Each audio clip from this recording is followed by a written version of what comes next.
Wow, that's cool. I just finished my Valentine for you guys. You did? Uh-huh. Listen, this is for all of you. People don't applaud when I walk by. I'm not too good at telling jokes. In fact, I'm kind of shy. But at my piano, I'm a king. I can say most anything, and especially today, I wanna try. Here goes. You're special to me. You're special. You're each and every one special to me. You're special. And I look for your smile with every morning sun. Can't you see? You're all so special to me. Gosh, I didn't know that.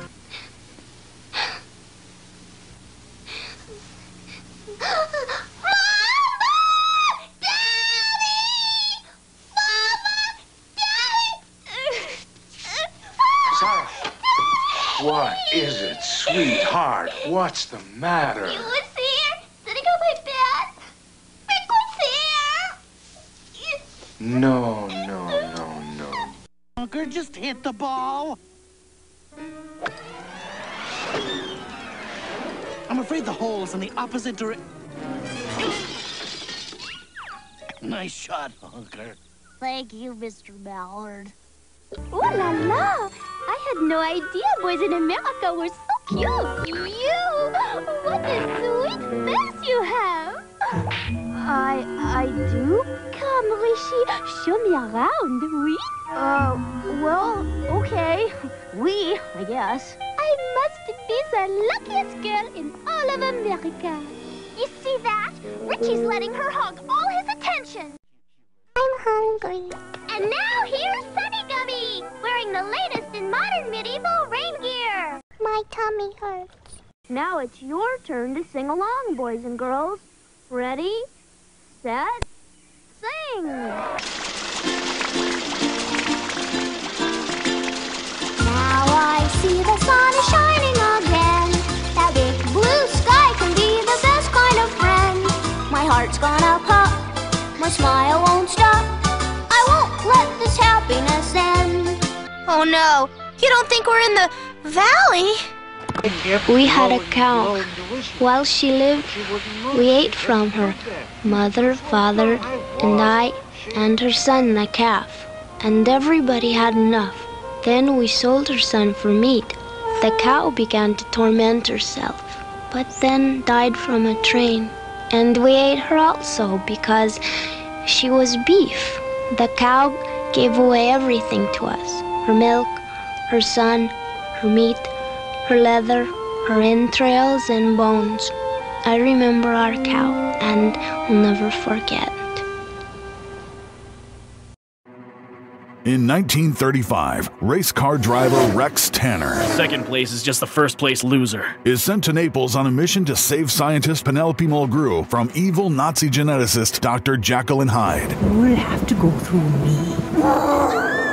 Rex and Penelope escape thanks to his not-so-trusty Omnidial, a mysterious device permanently grafted to his skin, which imbues Rex with temporary superpowers, when it works. Ah, nuts. Months later, Rex is approached with a new mission. Find out who is draining American Olympians of their muscle, leaving them shriveled up and weak. This is becoming a plain embarrassment for Uncle Sam. Rex is sent to Berlin with Penelope So thankful I could finally earn the official title of doll. and his trusty sidekick, Mick. What are we waiting for? Rex runs into the British MI6 agent who's also working the case, Alexander Tanner, Rex's older, smarter, handsomer brother. Not planning on embarrassing yourself again chasing my coattails, I trust. His brother's new flame is none other than Mariel, Rex's first girlfriend. Hello, Rex. The brothers uncover the masterminds behind the attacks, a mysterious group called the Sword of Damocles. Welcome to your death, Herr Tanner. After a disastrous chase in which Mick is mortally wounded No way, old man. Not today. and Penelope is kidnapped, I'll find you. Rex concedes that he may need to team up with his brother. It ain't about being the best, Alexander. Will Rex Tanner be able to stop the Sword of Damocles before it's too late?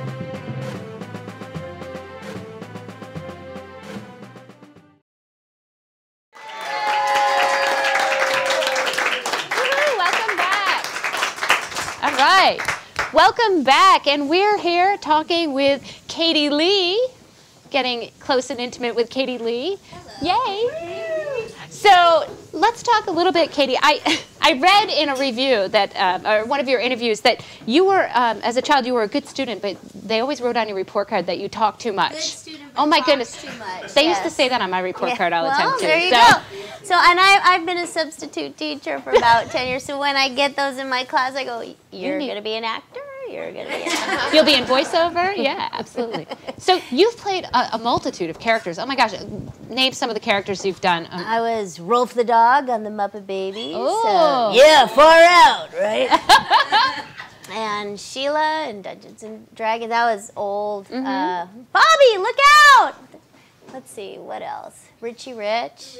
Richie, that's a very nice, that's a lovely dress you're wearing today, Mother. You like that? And Dumbo, and they all are variations on a theme, I guess. Not all of them. There's some different, like Dumbo Circus.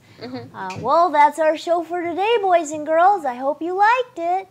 And what else did we do? Rolf and goodness. No, can I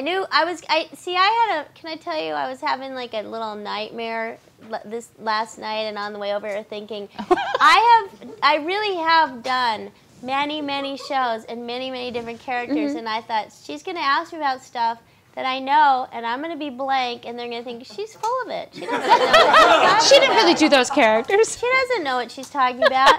Like, I have to look up, you know, my IMDb. Well, let's see. I've got it back here in the... Okay, I got to do Han Solo. There you go. That was pretty cool. That was kind of a surprise. Like when Chris was telling her Barbie story, I worked on a show called Animalia. That was a PBS show. Did you watch it? Really? Oh, that's so cool. I have some special friends here tonight, too. I'll tell you about them. But anyway, I was working on Animalia, and that was a blast. I got to play. I do a lot of Hispanic voices lately. So I did Barbie? No. I would have if they'd asked me. So in Animalia, I played Zoe. She's a... No, Alex. Yeah, Zoe. Alex is a boy. See, I don't know what I'm talking about. Are you primarily? Are you a lot a lot of voices? I do a lot of boy voices, but this was a girl, and her name was Zoe, and she talked like this. And I also played the fox. Her name was Fuchsia, and we did Fuchsia in that show. And I also did one of the Valley Girl alligators, and that was on Animalia. Oh, and I got to do a baby elephant too, but I don't know if I can remember what it sounds like. I don't know, but. So then like flash forward a few years, and my agent calls and says, some people want you to do this Lego show. I'm like, sure, I'll do anything, right? Yeah, why not? Great. So they sent me the script, and so I didn't even audition for it. I said, well, who could it be? Who wants me to play this character? I don't know. And she said, you're Ian. I said, okay. So I'm reading the script, which is really unusual, as you know, but I actually read this one, and I'm reading, okay, what am I going to do? And then I realized at the end, he's really Han Solo. He had this little name badge where it was supposed to be Han, but the H get twisted, so they think his name's Ian. And at the end, he says, but my name's not Ian, it's Han Solo. Yay! And so I was like, oh my gosh, I get to do Han Solo's voice. I'm like channeling, you know, my best Harrison Ford, right, as a kid. So I got to work on that, and that was just great because they knew me from that show and asked me to come and do it. So that was like your dream job, right, where you don't have to audition. And right now I'm a show called Poppycat that we start Monday. On Monday, we're going to do 52 more episodes. Oh, wow, that's great. No, we did the one season. Oh, okay. Have you ever heard of a season that runs for 3 years? The first season has been on like the last 2 or 3 years, and now they're doing season 2. But they're doing it in England. The writer, actually, the people who wrote this show wrote Rugrats, but they created Poppycat, but they're doing it in England first. There's so many politics in animation these days, you guys, and make your head spin. There's no way there's no formula. When I started, it was like school. You know, when you go to school starts in September, it ends in June. When I started in animation back in 1981, 2, 3, something like that, you know, in May, April, May would be pilot season. You know, you'd audition for the season, and then they'd record through the summer, and you'd get your 13 weeks of shows. We'd only do 13 episodes. Kids, where's the camera? Who am I talking to? That one. There used to be 4 channels. There was 4. 3 networks and PBS. And so we would do 13 episodes, and they'd rerun it 3 times during the year, and there was a regular, predictable season. And then syndication came out, and everything changed. And try to remind me what I'm talking about. The animation and getting into getting into it. Shooting in England. Shooting in England. Okay, so now, okay, thank you, Connie. She should get a prize. She said, wait. So anyway, so they wrote the show for England, but everybody has their own market. So they have a British cast, and they have an American version. So American voices play in Canada and the U.S., which is funny because the U.S., to save money, hires Canadians to do stuff here. So I'm not sure exactly what the logic is behind this, but anyway. So we're the American cast. So it's really dubbing. So it's already been done. So we had to match. Because I know you're thinking, how do you create characters, Katie? Well, let me answer that, Ann. When they're already done, we have to match. They do voice matches. So a lot of the work that I do, if it's dubbing, is voice matching to see how close you can come to the character. And so I play Zuzu, the dog. He's like, Poppy, watch me. You know, I am on my skateboard. Watch how, you know, he's really cute. He has a voice like that, which is funny. I've done a few dogs in my life. I did that dog toy, actually. Oh! This is because Chris doesn't do all the toys in the whole world. I did this at Mattel, too. You know what else? Her Barbie stuff, and I didn't even know you got Barbie. We were already working on Odyssey, I guess. I just did the math, and I don't know. I didn't know that was happening. But I live near Mattel, so it's not that far from me. And anyway, one time they called me to do Skipper's voice for the talking Barbie dream house. So we kind of worked together, but we didn't know it. So this is a toy. This is a Red Rover toy I did. This is another dog. Oh, let's play. Pat my nose 1 time for the puppy color game. Pat my nose 2 times for the big dog challenge. Yeah. The big dog That was really challenge. cool. Wow. So, I like the bones in the back. The bones? Yeah, the bones in the back. Because Yeah. you feed them. Yeah, you have. This is how you play the game. You have to put the bones out and then stick them in his And mouth. pet him on his nose, and Yeah. he gets excited. He pants. Yeah. Do you want to know how to do Yes. dog panting? Yes. Who How do you doesn't do dog? know how to do dog panting? I don't. It's. That's how you do it. The nose sound. Yes, we know. All those little tricks. If you sit next to Frank Welker for 9 years of your life, you get to learn these. Because I sat next to Frank in Dungeons and Dragons for 3 or 4 years, I think. And then that segued into the Muppet Babies. We did that for 9 years. I sat next to Frank, so I learned all these tricks. And I also became good at crocheting and knitting during that time because I would get in trouble for talking to my neighbor. You think I'm a grown. I look like an adult, right? But every time I take those psychology tests, I only test out at 6. And I always want to talk to everybody, right? I mean, you think talking isn't enough that we're getting paid. We have to, like, talk in between. So, I started working on projects to keep my hands busy so I wouldn't bother my neighbor. Because they're all great people, right? You're all great people. I mean, we're the best people. Voiceover people are the best people in Hollywood. They're just the most fun. I mean, when do can you imagine? Now, my sister worked at Burger King when she was in high school, and she was pretty good at voices. So she would pretend she was different voices over the, welcome to Burger King. But normally, I think people don't do that in real life. It's just our line of work where we meet all these talented people who are just so entertaining. So how do we? So we voice match some things. So you voice match. Okay, so how do you develop a character? We create stuff. Yeah, do you create? People ask you. People must ask you to create a character, or like I created the dog. That you know, you see a picture. Well, Rolf, of course, I was matching Big Rolf. Right. Jim Henson. Oh my gosh. Yeah. Right. So my idol. No pressure. My idol. Yeah. I was such a huge Muppet fan, and when I got that role, I was. Well, what I love about what you mentioned before is that you just went to the people that you wanted to work with, and you just knocked on the door. I mean, what a fabulous way. I mean, that's what we've got to do. That was kind of the same thing with Muppet Babies. The same director from Dungeons and Dragons. I saw him in a restaurant, so it really does kind of help if you are nearby people. VO Peeps. And he said, I said, you know, what's going on? Oh, he says, well, we're casting this new show, you know, for Henson. And I'm like, that's nice. I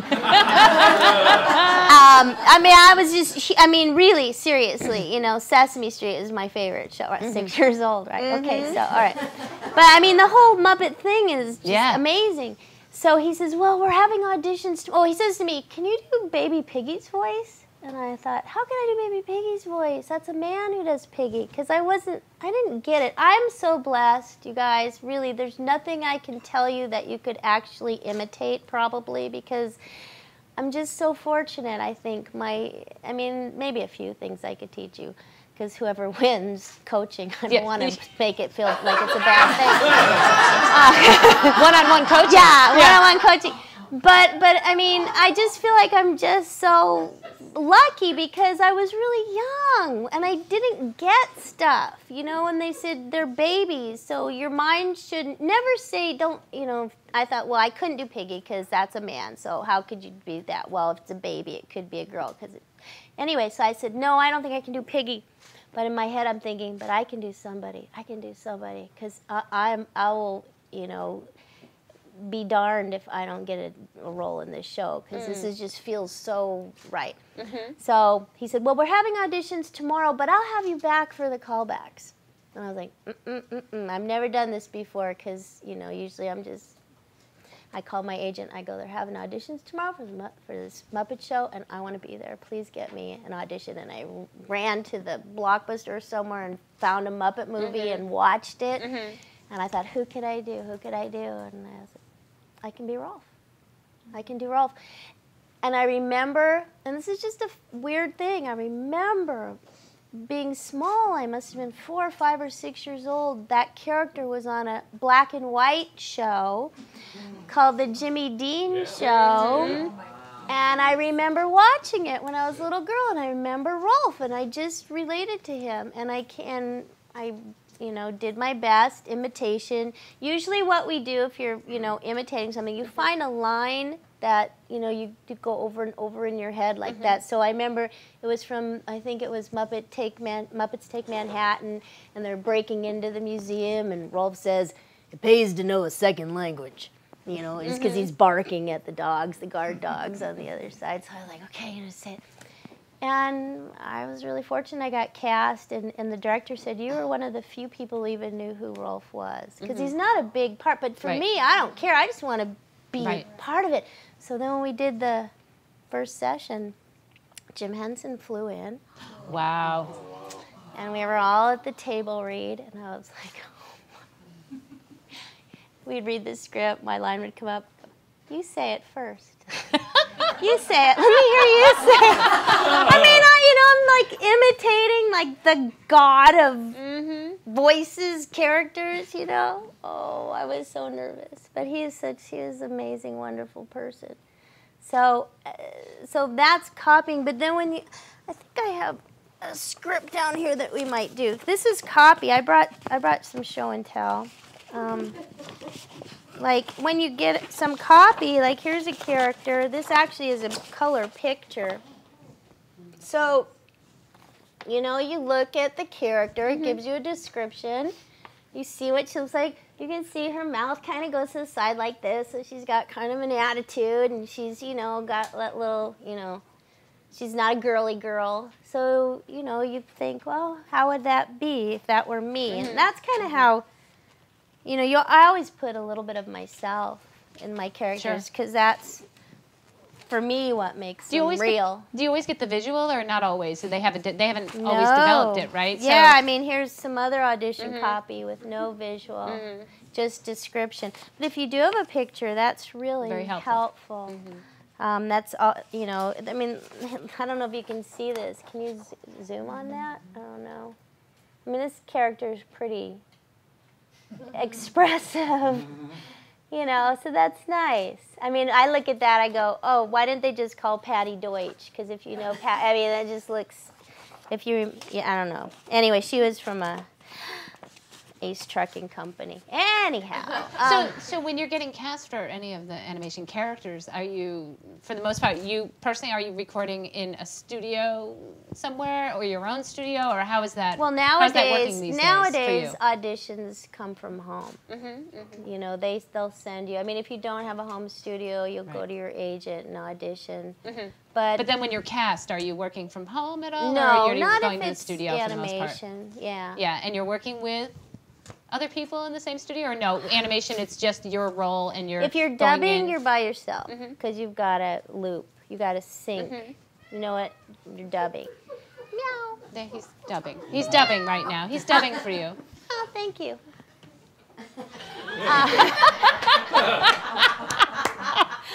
He's missing his cues. Oh, I know. He's waiting for the beeps. Yes. Oh my gosh. Yeah, but if we go in, I mean, if we're lucky, we have the cast. It used to be that way. Now it seems like if you're it's lucky, just you get a to whole work with different. I everybody. mean, you know, the whole cast would be there. Sure. You'd be paid per episode. You'd get residuals. It's just back in the day. Very different. Yeah, it's different now. Yeah. So, are you working on any video? I mean, because you're video games. Video games. Are the disciplines cross? I mean, animation, video games. They're very close. Yeah, a lot of people do, but the video games are much more dramatic. I audition for them. They come through, and I've done several. Actually, I did one of the original video games that Lucas did called Grim Fandango. Did anybody ever? I don't know. I've heard of it. Yeah. It's pretty cool. And that was a long time ago. I worked on Silent Hill. I did something and some other ones. I don't. You know, I like, you know, Chris kind of has a passion. I like things that are educational. I like things that are good. So I've been working on a couple preschool shows. The one I saw today that I didn't know was on the air, Zoo. It's called Zoo. And Poppycat. And then I just did a new show, Get Blake. We just had the rap party last week. It's called Get Blake. It's You called me January. after the rap party, or a rap party, or one of the rap. Yes. Every time you talk to me, you're like, "Well, I'm coming back from a rap party," or I mean, the life there, and it's so glamorous. And so many it's fans. so glamorous. I know. Well, I have to say, honestly, it just must be so amazing to affect people. Being these characters, you truly affect people, and they are truly your fans. They love you. If you live long enough, which I'm thankful for, and I go to like the Comic-Cons, or I'm at a booth or on a panel, and then people come up to you, and then it's not until that you realize, you know, that's why my website is called voiceofyourchildhood.com, because they were, oh, you were the voice of my childhood, and they share stories, and I used to time, you know, when I would do this, or my mom wasn't home, and I remember I'd get up in the morning and I'd watch this, because we had Saturday morning cartoons back then. Yep. I remember things them. we had, you know, more predictable lifestyles way back when. Yeah. But you don't realize, because you just do it. It's just a job, you know? I mean, no offense. I always do my best, but then you have your real life, too. You go home, you do laundry, you know, you go to work, you see your friends, and, oh, yeah, there's a script, and you do you know, have fun with that, too. But it's a strange business because, I mean, we're really replaceable. I hate to tell you, but you don't want to be, but look what they did to, you know, Barbie. He's trying really hard. He's auditioning. He's auditioning. Yes. But you know, if you're an on-camera actor, if you're an on-camera actor, it's way harder to get replaced because people see you. But if you're a voice, right. When we worked on, we worked on Gummy Bears, is a show I did for about 8 years. Disney's Adventures of the Gummy Bears. Oh, talk about working with. I worked with.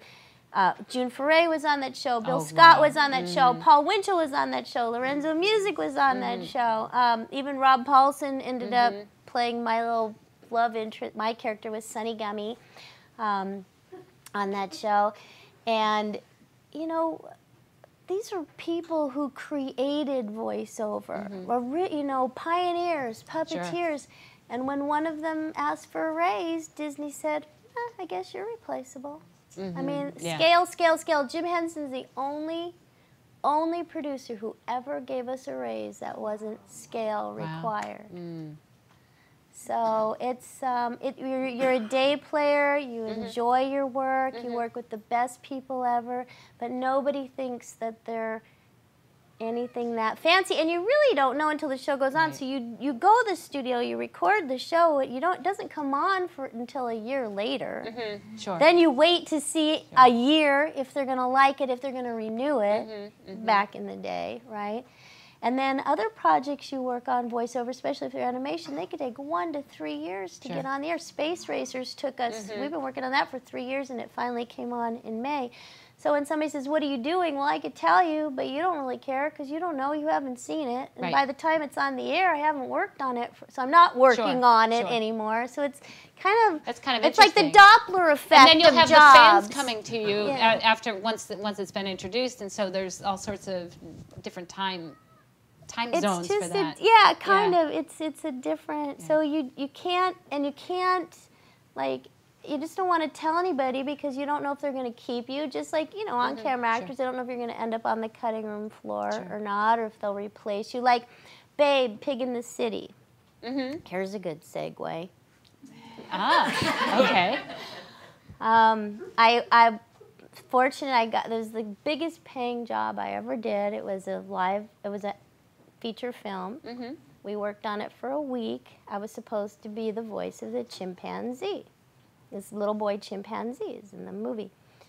And so I did that, and do you have to go to commercial? No. Okay. And anyway, during the filming, there's this little kitty cat. And I was like, oh, can I do the voice of the kitty? Can I do the voice of the kitty? They're like, sure, you can do the voice of the kitty if you want. So the kitty says, I'm hungry. My tummy hurts. I'm hungry, you know? So it's like 3 lines. Well, they replaced me as the chimpanzee, for which I was paid like $35,000. Wow. Okay, it was a big deal. Yeah. But when I went to the movie, I didn't hear myself in that part. Wow. But the kitty cat was still in it.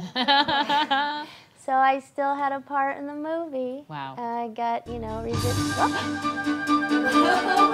Oh my goodness, is it trivia? Wait, have I done, is it time to do one more online? Do I have online peeps? They've all gone to bed. I know, I'm trying to find out, okay. So this is going to be online. Girl ever shut up? Shall I do, all right, see, I'm chatting right now. Do we have, yes? Should I say yes? Everybody say yes. Yes. Answer me on my chat room. Oh. Hello, chat peeps. We take good direction. Hey, chat peeps. Okay. Well, maybe these guys want to win a prize. There we go. We're here. We've got people here. Okay. So. Is it tomorrow yet? What should I do? What should I do? What should I do? What if I got? Is it that late? Let's do these guys. We're gonna get these lovely little. Where's Chris? Because they're signed by Chris Anthony. These are plates. I want them. Cool. Those are very cool. I want them. So, I bet oh my God, you do. They're all signed. They're all signed. And she has way better penmanship than I do. So, all right. So I'm gonna.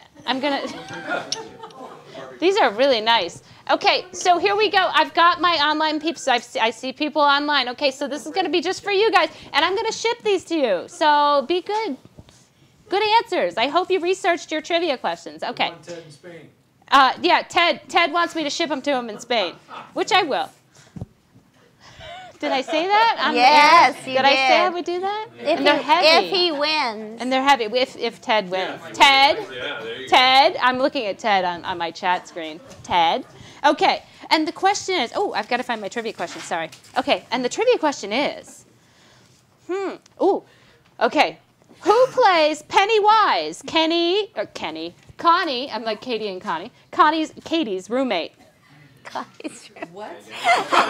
Who plays Pennywise? Connie's, which is Katie, roommate. In Adventures in Odyssey. In Adventures in Odyssey. Who plays Pennywise? Okay, I'm watching the scrolls. I see. Here we go. Here we All go. they have to do. It's 6:14 a.m. in Spain. Come on, Ted. Ted, Google that. Who plays Pennywise? Connie's roommate. Go, Ted. Ted's Googling right now in another window. Well, while they're doing that. Oh, Jesse Simcox, you are our winner. Yay! Kimmy Robinson. Yay! Jesse.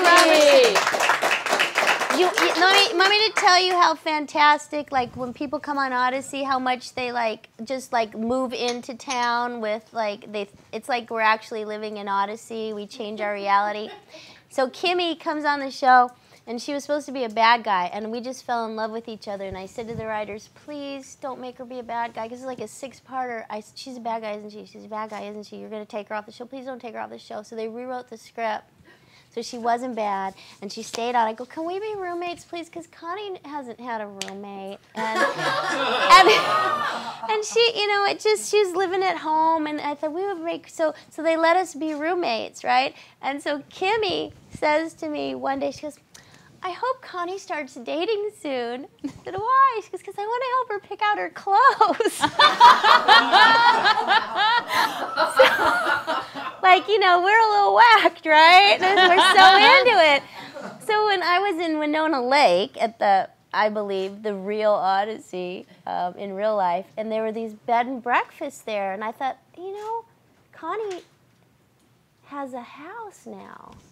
Maybe I could turn it, so I called her out, can I have a bed and breakfast? Because I always wanted a bed and breakfast. And Penny can help decorate, because she's really good at decorating. And we've already got all this planned out, and I called Kimmy, she goes, yeah, and we're coming up with ideas. So we'll see if I shouldn't say that online, because if they don't do it, if they do it, then you'll know it. Well, we don't know what's going to happen because no one said yay or nay, but I've asked for many things from them and only gotten one so far, so.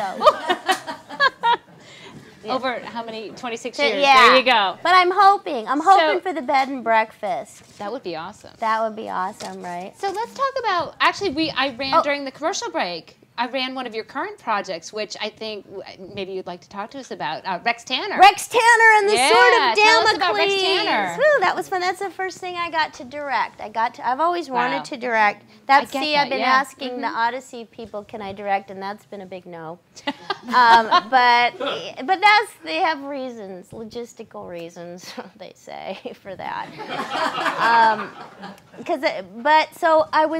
There's a guy this is the internet, you guys. This is an amazing part of the internet. A guy in Louisiana started a company, and he thought people like to listen to audiobooks, maybe they'll like to listen to screenplays being read.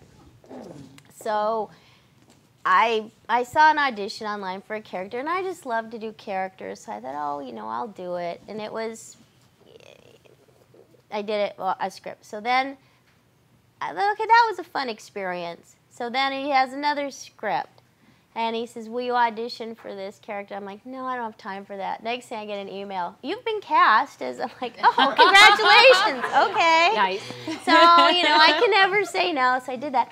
Then he calls me and says, I got a screenplay, but it's an animated feature, and I don't know anything about animation. Would you like to direct it? And I said, yeah, I'd love to. Wow, fun. That would be fun. Yeah. So I got to cast it. I got to call my friends to audition, because basically they're doing this for points, okay? But I called some really good actors, and they said yes, they would do it because they like me. And you're okay, right? We're just concerned about you. You're okay? Okay.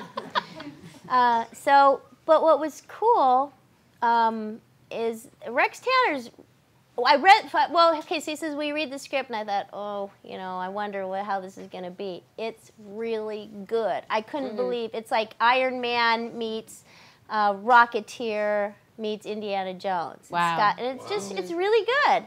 So I thought, wow, because I thought I was going to have to tell him, no, I can't direct this, but it was really good. So. And you have a Facebook page, so if people are interested, they can go to the Facebook page. So now it's available. It isn't available in totally produced form. He seemed to think, Will Lewis, shout out, that, people who like to listen to audiobooks don't like music and sound effects. Well, to me, it's screaming for it. Yeah, so we're going to do a second version with the sound. If you listen to the trailer, it had the sound in it. That we added sound to that. It did. It sounds great. Yeah. It sounds great. So I got some great people, and so this guy, because he knows nothing about Hollywood or the voiceover world, he found, I guess I can say this, a gamers program called Mumble. Everybody was in their own studio. It was like doing Adventures in Odyssey or old school animation. They were in their studios. We'd record their scenes. Everybody had their own headphones, but we could hear each other. Yeah. And we could act with each other. And this $30 a year, they're going to raise the price if they hear this show. The guy, he bought it for $30. Everybody could plug into it. You hit record, and it records every actor on a separate track. Wow. On a FLAC file. As they're too technical, I'll get past that in a minute. But he was able to get it, so I could hear them, direct them, get everybody. I had actors in Atlanta, because I had some people there I liked. I got Axe Cop from the webisode to play a part in Portland.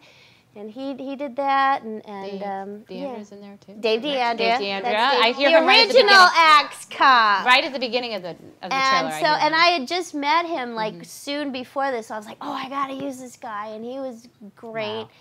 Wow. Where else did I have actors? L.A. Yeah, my narrator. So it was really great. I had so much fun directing. I really like coaching animation and getting people to, feel free to express themselves, because it's different. Every type of voiceover is different, right? I've had TV actors, come in when I was on My Little Pony and Glow Friends. They get people who are on TV shows come in and do voiceover who have got change in their pocket, and their hands are there's all these little things they don't know.